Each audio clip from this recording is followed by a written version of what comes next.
최신 지구촌 소식 만나보는 글로벌 리포트 시간입니다. 한국경제신문의 한경제 기자 나오셨습니다. 어서 오세요. 안녕하세요. 예, 오늘은 남미 소식부터 만나보네요. 페루 아마존 열대우림에 살던 원주민이 외부인과의 접촉이 늘면서 감기만 걸려도 멸종될 수 있다. 이야, 이건 무슨 얘기인가요? 네, 아마존의 은둔형 부족이라고 알려진 마슈코 피로 원주민들 이야기입니다. 예. 이들은 세계에서 가장 큰 미접촉 집단 중에 하나로 알려져 있어요. 인원은 750명 정도밖에 안 되고요. 면역력이 굉장히 약하다 보니까 감기와 같은 단순한 질병에도 전멸할 수 있다고 합니다. 실제로 마쇼코 피로 원주민들이 그런 위기에 노출돼 있는데요. 예. 이 부족은 19세기부터 이제 여러 탐험가들에게 괴롭힘을 당했고 그 기억 때문에 외부 사회와의 어떤 소통을 아예 단절했습니다. 그러면서 그들의 문화도 지키고 또 건강도 지켜왔어요. 하지만 이들이 최근에 외부인과 어쩔 수 없이 접촉을 하기 시작하면서 생존의 위협에 직면했다고 합니다. 예.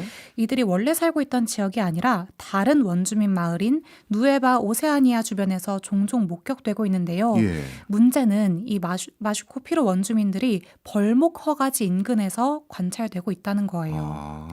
그러니까 벌목을 할 수 있도록 이제 길을 닫고 다리를 건설하는 과정에서 한 벌목 회사가 숲에서 나무를 조달하려고 길을 냈는데 이 길이 마슈코피로 원주민들이 목격되는 지역과 비슷한 영역이라는 거죠. 아, 쉽게 말해 이제 길이 뚫리면서 외부인과 접촉할 위험도가 높아진 거네요. 그렇습니다. 그래서 각종 중장비를 대동해서 정글과 강을 가로지르는 길을 내는 중인데 그렇다 보면은 마슈코피로 영토로 진입하기가 더 수월해지겠죠. 근데 앞서 마슈코피로가 그동안 폐쇄성을 바탕으로 그 역사를 이어왔다고 했잖아요. 그렇기 때문에 이들은 폐쇄성이 무너지는 것을 굉장히 경계합니다. 네. 원주민 입장에서는 당연히 개발업자들을 일종의 침략자로 인식할 수밖에 없어요. 예. 실제로 지난해 벌목군 2명이 마슈코피로 원주민들의 공격을 받아서 사망하는 사건까지 일어났습니다. 예. 하지만 그 이후에도 뭐 이렇다 할 조치가 취해진 건 없다고 하네요. 예. 그리고 만약에 이들이 외부인과 접촉을 해서 질병이라도 옮는 순간에는 이제 손쓸 겨를 없이 아까 700명이 넘는 부족 전체가 한 번에 위기를 맞는 겁니다. 예. 원주민 인권 옹호 단체들에 따르면 수십 년 전부터 이미 외부인과의 접촉은 시작됐어요. 그러다 보니까 아마존 일대의 부족이 아예 소멸되는 사례들도 발생하고 있는데요. 한 예시를 들어보자면 2022년에 브라질에서 미접촉 부족이 공식적으로 소멸된 첫 사례가 발생했습니다. 이름조차 알려지지 않은 60세의 원주민 남성이 자연사한 것으로 이제 추정이 되는데 네. 이 남성은 26년여간 브라질과 볼리비아 접경지대에서 혼자 살아왔어요. 아, 혼자 사신 거예요? 그러다가 결국 사망에 이르렀어요. 그러면 예. 이 남성은 도대체 어떤 사연으로 거의 30년 가까운 세월을 혼자 보낼 수밖에 없었을까? 네. 그 1970년대 한 차례 외부 세력의 공격을 받으면서 예. 이 남성에 소속된 부족민들이 모두 사망했다고 합니다. 아. 그래서 이 남성이 그동안 몇 번 카메라에 찍힌 적이 있긴 한데 어떻게 살아갔냐 하면은 구덩이를 파서 예. 자신의 은신처로도 사용을 하고 또 사냥을 하기 위해서 이제 함정을 파는 용도로 이제 구덩이를 파기도 했었어요. 예. 그래서 구덩이의 사나이라는 별명으로도 불렸는데요. 네. 그러면 그 당시 1970년대에 이 남성이 속했던 부족은 왜 공격을 받았느냐? 예. 당시 브라질 경제 개발이 굉장히 본격화되고 집중적으로 이루어지던 시기였어요. 예. 그래서 목장주들이 토지를 좀 늘려보고자 예. 원주민들을 독살하거나 총격을 가해서 살해했다고 합니다. 아. 그래서 이 당시 브라질 정부가 어쨌든 개발업자들과 이 원주민들을 어떻게 좀 조율할 수 있을까 생각을 해보다가 처음에는 접촉 정책을 시행해봤어요. 네. 물론 이제 원주민의 그 문화를 개발업자들에 모두 여는 건 아니지만 그래도 제한적으로 이들을 좀 접촉시켜 보는 건 어떨까라고 생각을 했는데 질병 때문에 원주민 인구가 대규모로 감소하면서 그로부터 한 10년 정도 뒤인 80년대 후반부터는 비접촉 정책을 유지해오고 있습니다. 네. 그렇군요. 예. 하지만 브라질의 그 전 대통령 자이르 보우소나루 전 정부가 벌목 규제를 느슨하게 풀어버리면서 최근까지도 외부 침입으로 원주민들이 목숨을 잃는 사례가 나오고 있어요. 로이터 통신에 따르면 2021년 기준으로 브라질 원주민의 거주지가 침입당한 사례는 305건으로 전년 대비 16%나 늘었고요. 2018년과 비교하면 3배나 증가했다고 합니다. 또 스스로 목숨을 끊은 원주민들도 148명으로 사상 최대치를 기록한 적이 있다고 하네요. 참 국가가 경제 발전하기 위해서 뭔가 개발을 하는 거, 이것도 무조건 막을 수는 없는 노릇이긴 하나. 네. 그럼에도 불구하고 이 미접촉 부족을 보호할 필요는 있을 것 같아 보이는데, 이건 브라질 내부에서도 이런 목소리가 있을 것 같은데, 브라질 정부는 뭐 어떤 조치가 없습니까? 조치가 있기는 합니다. 예. 현재 브라질에는 최소 114개의 미접촉 부족이 있는 것으로 알려져 있는데 그중에 존재가 공식적으로 확인된 거는 28개 부족 정도라고 해요. 그래서 정부가 확인하지 못한 대다수의 그 미접촉 부족은 정부의 보호망에서 많이 벗어나 있죠. 예. 그래서 더구나 브라질 정부가 벌목과 목축업을 확대하면서 원주민 보호 규제를 조금 느슨하게 풀었단 말이죠. 예. 이것 때문에 앞으로 더 많은 부족들이 조용히 사라질 수 있다는 경고까지 나오고 있습니다. 그래서 페루 정부는 마슈코피로와 같은 부족들을 보호하기 위해서 나름의 대책을 내놓고 있기는 해요. 그래서 올해 원주민 보호 예산을 2배 이상 확대했고요. 예. 보호구역을 지정해서 초소도 만들고 순찰 요원도 배치했습니다. 하지만 브라질과 마찬가지로 그 열대우림을 개발함으로써 얻는 경제적 이익을 그냥 포기할 수는 없는 상황이에요. 예. 그래서 정부의 보호 조치가 어느 정도로 강력하게 시행될지 의문이 남는 부분입니다. 그래서 물론 산업계에서도 좀 자생적으로 무분별한 벌목을 제한해보고자 하는 움직임은 있습니다. 네. 국제 산림 인증기구인 산림관리협의회 FSC라고 부르는데요. 예. 이 협의회는 마슈코피로 부족 영토의 인근에서 벌목을 한 그 페루의 한 벌목 회사에 대해서 승인을 11월까지 정지했습니다. 예. 이 승인을 정지했다는 게 무슨 뜻이냐면은 FSC 인증을 받지 못하면 그 유명 글로벌 가구 회사들에 납품하기가 좀 어려워져요. 그래서 벌목을 완전히 금지할 수는 없겠지만 시장에 진입하는 걸 좀 차단해 보려는 예. 노력입니다. 하지만 환경단체들은 협의회가 승인을 정지했음에도 불구하고 여전히 다리가 건설되고 있고 여전히 중장비가 다니는 흔적들이 남아있다. 벌목이 사실상 계속되고 있는 게 아니냐, 효과가 제한적인 게 아니냐라고 주장을 하고 있어요. 네. 그래서 원주민과 외부인의 접촉이라는 게 단순히 원주민들의 문화를 파괴하는 것을 넘어서 한 부족의 생존 자체와 직결되는 문제라고 생각할 수 있는데요. 네. 우리가 일상적으로 소비하는 제품의 이면에는 이렇게 원주민들의 삶과 직결된 문제가 숨어 있었던 겁니다. 네. 아직까지 인류에게 공개되지 않는 부족들이 있다라는 것도 참 신비로울 지경인데, 이런 분들이 스스로 목숨을 끊을 정도까지 위기의식을 느낀다고 하니까 뭔가 좀 대책이 빨리 나왔으면 하는 바람입니다. 다음은 영국 소식입니다. 영국을 포함한 유럽의 여러 지역들이 교도소에 자리가 없다는 얘기는 저도 많이 들었거든요. 네. 그 무슨 대책이 있을까 싶었는데 이제는 그래서 범죄자들을 감옥에 보내는 대신 다양한 처벌이 제한되고 있다 하는데, 어떤 처벌인가요? 최근에 영국 정부가 굉장히 흥미로운 대안을 내놨는데요. 일부 범죄자들에게 커뮤니티 처벌, 즉 지역 사회에서 격리되는 제재를 내릴 수 있도록 하는 방안을 내놨습니다. 예. 그래서 여기 어떤 내용이 있나 하고 살펴봤더니 술집에 출입할 수 없도록 하거나 예. 축구 경기를 관람하지 못하도록 하는 등 여러 문화적인 제한이 들어있었다고 해요. 예.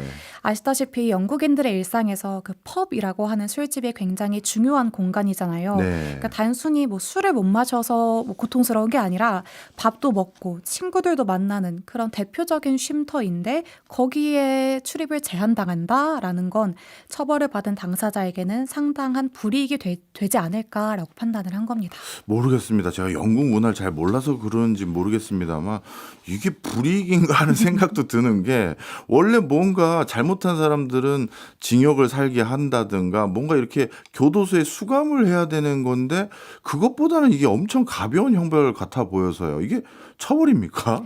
네, 정부 설명에 따르면 이 조치들은 단순한 권고보다는 네. 조금 더 이제 세게 적용이 될 전망입니다. 예. 법적 구속력을 가진 처벌인데요. 예를 들어서 그 술집 출입을 금지당한 범죄자가 해당 기간의 그 규정을 어길 경우에 추가적으로 형사처벌을 받을 수 있다고 해요. 또 술집과 경기장뿐만이 아니라 뭐 콘서트라든지 뭐 스포츠 이벤트라든지 특정 지역에 출입하는 것마저 제한될 수 있고, 또 경우에 따라서는 운전을 제한하거나 해외 여행까지 금지하는 내용도 포함될 수 있다고 합니다. 예. 근데 왜 이미 영국에는 그 훌리건들이 경기장 출입을 막는 조치가 있잖아요. 예. 이 조치의 확대 버전이라고 생각하시면 되는데요. 물론 이제 중범죄에 이러한 가벼운 처벌을 내리는 것 아니고요. 단순 절도나 재산 손괴, 교통 위반과 같은 범죄를 저지른 사람이 법원이 필요하다고 판단하면 이렇게 지역 사회의 시설에 대한 출입을 금지할 수 있는 겁니다. 그래서 구체적인 적용 대상은 아직 정해지지 않았는데 대개 1년 미만의 징역형을 선고하는 것 대신에 이러한 처벌이 시행될 가능성이 높다고 해요. 네, 알겠습니다. 그런데 도대체 얼마나 부동산이래네. 교도소가 부족하기에 이런 대안이 나온 걸까요? 부동산 부족의 일종이라고 볼 수도 있겠네요. 그 교도소 과밀 문제는 영국의 굉장히 큰 골칫거리인데요. 지난 6월 영국 정부는 교도소의 수용 능력이 한계에 다다랐다라고 판단하고 수감자들 사이에서 폭력 사건이 더욱 빈번하게 일어나고 있다라고 밝혔습니다. 정부 통계에 따르면 잉글랜드와 웨일스의 수감자는 약 8만 6천 명 정도로 집계되는데 30년 전 대비해서 2배나 증가했다고 해요. 가디언은 잉글랜드와 웨일스의 인구 대비 수감자 수가 서유럽에서 가장 많다고도 짚었습니다. 예.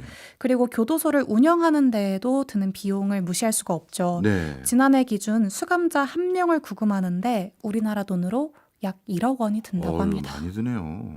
만약에 뭐 징역 15년을 산 사람이라고 하면은 15억이 되는 거죠. 그래서 작년 여름에 영국 정부가 일부 수감자를 대상으로 조기 석방을 시행하기도 했습니다. 그렇군요. 근데 영국만 그렇습니까? 아니면 다른 유럽은 어떤가요?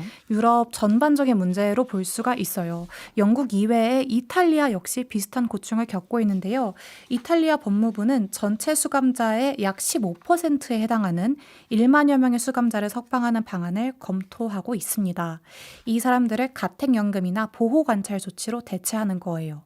세계 교도소 보고서 통계를 보면 이탈리아는 수용률이 122%에 달합니다. 네. 그러니까 수용 가능한 인원보다 훨씬 더 많은 사람이 교도소에 갇혀 있는 거죠. 예. 또 프랑스도 상황이 굉장히 심각한데요. 프랑스에는 186개의 교도소가 있고 6만 2천 명을 수용할 수 있는데 올해 3월 기준으로 수감자가 이미 8만 명을 넘어섰습니다.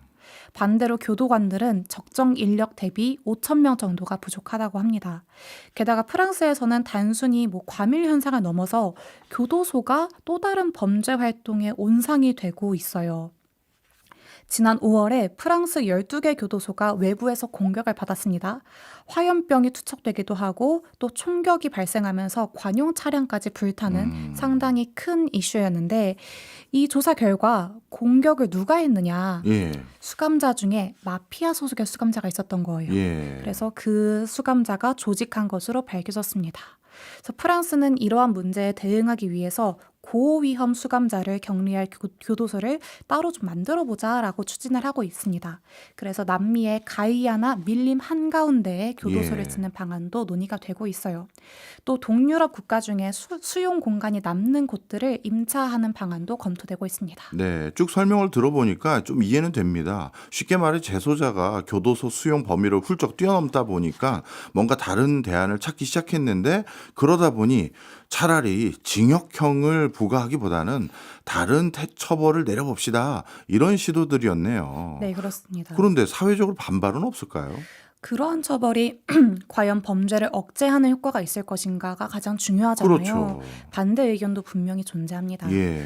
지역사회 접근이 제한되는 게 그다지 고통스럽지 않은 범죄자도 있을 텐데 맞아요. 그럼 그 사람에게는 어떤 처벌을 내리는 게 가장 합당하고 합리적일 것인가? 그러니까요. 원래 범죄자들 중에서 예를 들어서 집돌이 집순이 스타일 분들은 그쵸. 뭐야 이거 나 아무 형벌을 안 받았는데 이럴 것 같아요. 맞습니다. 예를 들어 보면은 차량 절도를 시도하던 범죄자가 나 이러다가 걸리면 축구 경기를 못 보잖아 하고 그러니까 그 차량 절도를 포기하는 사례가 있을 것인가? 그러니까요. 그게 몇이나 될까라고 생각을 해보면 효과가 제한적일 수 있다는 겁니다. 예. 또 범죄자가 술집 출입 금지 처분을 받았을 때 이를 감독할 만한 인력이 또 필요하잖아요.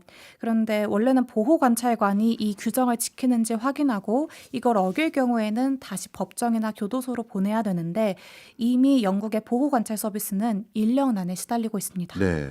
감독관을 배치하는 것 대신에 뭐 전자 감독 장치를 설치한다고 하더라도 모든 게 다 비용이 들겠죠. 네. 그래서 요 영국 정부의 이러한 발상이 행정적인 절차를 간과했다는 비판도 나옵니다. 그래서 잘못된 행위에 대한 처벌은 꼭 필요한데요.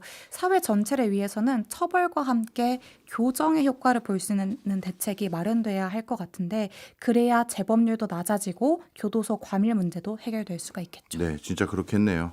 알겠습니다. 짧게 하나만 더 보도록 하겠습니다. 근데 이것도 범죄 얘기인 것 같은데 네. 미국 시카고에서 강력 범죄가 줄어들고 있다. 이건 무슨 얘기인가요? 네, 맞습니다. 특히 총기 사건이 눈에 띄게 줄어들었는데요. 네. 이코노미스트에 따르면 올해 시카고의 강도 사건은 작년보다 30% 정도 줄어들었고 살인율도 10년 만에 최저 수준을 기록할 것으로 예상이 됩니다. 네. 그래서 관광지나 도심의 주요 구역은 굉장히 안전하게 다닐 수 있는 수준이라고 해요. 그러면 시카고가 갑자기 뭐 사람들이 교화가 돼서 범죄가 없는 도시로 탈바꿈했느냐? 아쉽게도 그건 아니었습니다. 예. 범죄의 유형이 바뀌면서 이러한 통계적 착시가 일어나는데요. 예. 시카고 범죄자들이 더 수익성이 높고 위험은 낮은 사기 범죄로 방향을 틀었다고 합니다. 그러니까 범죄가 과거에는 약간 폭력을 수반한 범죄들이 많았는데 네. 이제는 돈만 쫓는 범죄자들이 늘어난 그런 상황이군요. 그렇죠. 대표적인 것이 바로 클립보드 사기인데요. 예. 그 번화가를 쭉 살펴보면 엠네스티와 같은 유명 자선단체 이름을 앞세워서 청년들이 클립보드, 즉 서류판을 들고 행인들에게 접근을 합니다. 예. 그래서 10에서 20달러 정도의 소액 기부를 요구하는데 뭐 카드 결제로도 충분히 기부하실 수 있어요라고 하면서 시민들을 꿰어내는 거죠. 그런데 사실 이들은 모금 허가증도 발급받지 못한 자선단체와는 아무런 관련이 없는 사기꾼들이었습니다. 예. 이 사람들이 카드 정보를 빼돌려서 수천 달러 이상을 부당하게 결제하도록 하는 사례도 나왔어요. 예. 그러니까 10달러, 20달러씩 모아서 사기를 치는 것도 사기지만. 분한데 카드 정보까지 빼돌려서 한 번에 많은 금액을 인출하는 거죠. 예. 그래서 예전에는 소매치기처럼 물리적인 피해가 줄을 이뤘는데 이제는 아무도 현금을 들고 다니지 않잖아요. 예. 그래서 신용카드나 디지털 결제를 활용한 사기가 급격히 늘어난 겁니다. 그래서 뭐 잘 휴대폰을 좀 익숙하지 않은 분들, 네. 어르신들을 대상으로는 휴대폰을 좀 빼앗아서 결제를 진행하는 경우도 있다고 해요. 네. 게다가 페이팔 같은 서비스 덕분에 받은 돈을 빠르게 현금화할 수 있어서 사기꾼들에게 조금 더 유리한 환경이 조성됐다고 합니다. 네. 이거 어찌 보면 우리 아시아에서 지금 창궐하고 있는 보이스 피싱이라든가 디지털과 관련된 금융 사기와 이란이 비슷한 것 같은데 이거 카드사가 막을 수는 없는 건가요? 다행히 카드 거래가 승인 후에 실제 처리까지 며칠이 소요되잖아요. 예. 그렇기 때문에 피해자가 피해 사실을 안 즉시 카드사에 연락을 하면 승인을 취소할 수 있습니다.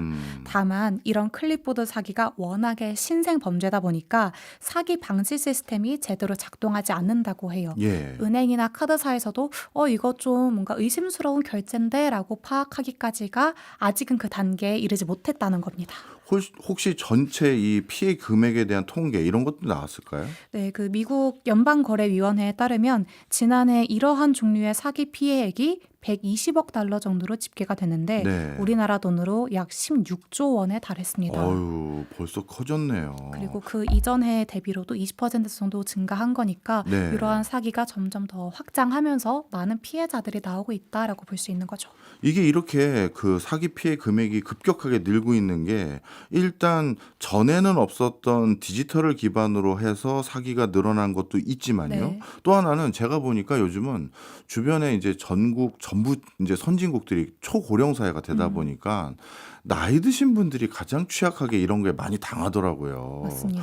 그 미국도 이게 노년층이 더 많아서 이렇게 되는 거 아닐까요? 네, 그 노년층의 그 디지털 리터러시, 디지털 문해력이 굉장히 세계적으로 문제가 되고 있잖아요. 네. 우리나라도 마찬가지고요. 그래서 미국의 한 오픈소스 사기 신고 플랫폼이 이러한 그 피해 사례를 다 추산을 해봤더니 지난해 5월부터 올해 4월까지 생성형 AI를 이용한 사기 신고가 전년 대비 456%나 급증했다고 합니다. 야, 전년 대비 456%요? 이 4배 이상이네요. 그렇습니다. 그러니까 생성 AI의 발전 속도에 맞춰서 이 사기 수법도 진화하고 예. 그를 따라가지 못하는 사람들은 점점 더 사기 피해에 노출되고 있는 거죠. 당연히 집중 피해 대상자는 노인이었겠는데요? 그렇습니다. 또 신종 사기 수법을 잘 알지 못하는 데다가 노인들은 친절한 사람에게 굉장히 높은 신뢰를 보이는 경향이 있어요. 그렇기 때문에 사기에 더 취약한 계층입니다. 그래서 노인들을 평생 모아온 자산을 노리는 사기꾼들이 AI 도구를 활용해서 아들이나 손주처럼 가까운 가족들의 목소리를 구현해내고 가족인 척 접근을 해서 돈을 뜯어내는 등 AI를 굉장히 적극적으로 활용하고 있습니다. 지난해 발표된 미국 은퇴자협회 보고서에 따르면 60세 이상 미국인이 AI를 통한 거짓 정보 때문에 잃은 금액만 30조 원이 넘는다고 해요. 이야. 그래서 노인들을 노리는 사기꾼들을 두고 실체가 없다라는 의미에서 예. 유령 해커라는 단어도 생겨났습니다. 아예 이렇게 노인들만 전문적으로 노리는 사람이 생겨나니까 이런 닉네임도 생긴 거네요. 네, 그렇습니다. 그래서 노인들도 뭐 한 번 이렇게 피해를 당하면 다시는 그런 피해가 없어야겠다라고 자각을 할 수 있잖아요. 예. 그래서 그 미국의 노인 돌봄 센터에서는 노인을 위한 AI 교육이 굉장히 많이 확대가 됐다고 합니다. 예. 그래서 딥페이크를 어떻게 구별하는지, 챗 GPT를 어떻게 활용하는지를 배우면서 사기에 노출되지 않도록 하는 거죠. 젊은 사람들은 좀 안심해도 되나요? 그 젊은 사람들이라고 마냥 안심할 수는 없는 노릇인 게 네. 그 가끔 유튜브를 보시다 보면은 굉장히 유명한 사람이 나와서 뭐 이 주식을 추천합니다. 아니면 저는 이거 먹고 살을 몇 킬로나 뺐습니다라고 예. 광고하는 거 저도 봤거든요. 예. 그런데 우리야 뭐 딥페이크 영상이 익숙하다 보니까 뭔가 AIT가 나는데라고 의심할 수 있지만 네. 이것을 좀 많이 보지 못하신 분들은 구별해내기가 쉽지가 않거든요. 그래서 최근에 AI 음성 메시지를 악용해서 고위 관료나 유명인을 사칭한 사기 사건이 연이어 발생하고 있는데요.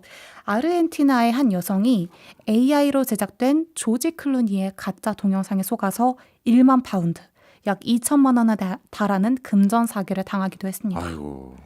해커가 꾸준하게 그 여성에게 조지 클루니의 영상도 보내주고 또 통화도 시켜줬다고 하니까 여성 입장에서는 믿을 수밖에 없는 거죠. 아니 조지 클루니와 직접 통화를 하면 더 의심을 해야지 참. 아유. 조지 클루니, 일론 머스크 이런 예. 많은 딥페이크 영상이 지금 예. 확산되고 있습니다. 그래서 AI가 업무나 일상생활에서 편리함을 주는 건 분명하지만 범죄와 엮였을 땐 오히려 사람 간의 신뢰를 좀 무너뜨리는 독이 되는 건 아닌가라고 생각해 봅니다. 네, 점점 신기술이 악용될 수 있는 사례도 많으니까 우리나라 국민분들도 조심해야 될 것 같습니다. 지금까지 한경제 한국경제신문 기자였습니다. 고맙습니다. 감사합니다.